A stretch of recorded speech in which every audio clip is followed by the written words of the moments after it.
ఒక గౌరవనీయులైన మాస్టర్ గారు రిటైర్ అయ్యారు.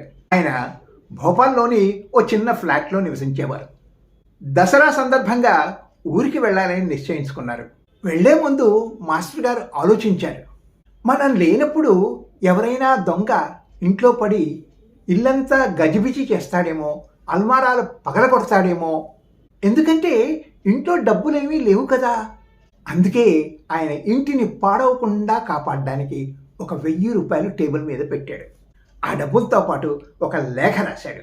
ప్రియమైన అజ్ఞాత దొంగ గారు, మీరు మా ఇంట్లో చొరబడ్డానికి తీసుకున్న శ్రమకు హృదయపూర్వక ధన్యవాదాలు. కానీ నేను దురదృష్టవశాత్తు మధ్యతరగతి జీవిని, పెన్షన్ మీదే జీవితం సాగిస్తున్నాను. అందువల్ల పెద్దగా ఏమీ లేవు ఇక్కడ. మీ శ్రమ, మీ విలువైన సమయం వృధా అయిందని చాలా బాధగా ఉంది. కాబట్టి మీ పాదధూళికి గౌరవంగా ఇదిగో ఈ చిన్న మొత్తాన్ని స్వీకరించండి.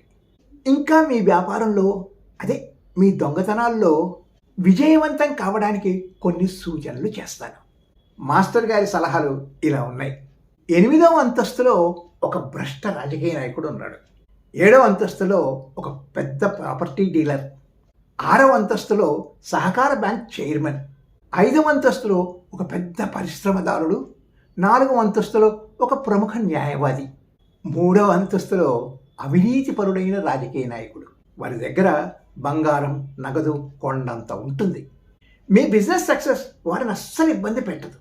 ఎందుకంటే వారు పోలీసులకు ఫిర్యాదు చేయరు కనుక. దసరా తర్వాత మాస్టర్ గారు తిరిగి ఇంటికి వచ్చారు.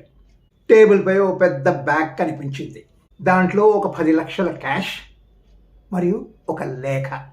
గురూజీ, మీ మార్గదర్శకత్వానికి, బోధనలకు మనస్ఫూర్తిగా ధన్యవాదాలు. మీ సలహా అనుసరించి నా మిషన్ విజయవంతమైంది. ఈ చిన్న మొత్తాన్ని మీకు బహుమతిగా వదిలిపెట్టి వెళ్తున్నాను. ఇక ముందు కూడా మీ ఆశీస్సులు, సూచనలు నాకు లభించాలని కోరుకుంటున్నాను. మీ శిష్యుడు దొంగ. మాస్టర్ గారు చదివి నవ్వుతూ అన్నారు, అయ్యో, నేను రిటైర్ అయ్యానని అనుకున్నాను, కానీ ఇంకా టీచింగ్ కొనసాగుతూనే ఉందే. Good luck.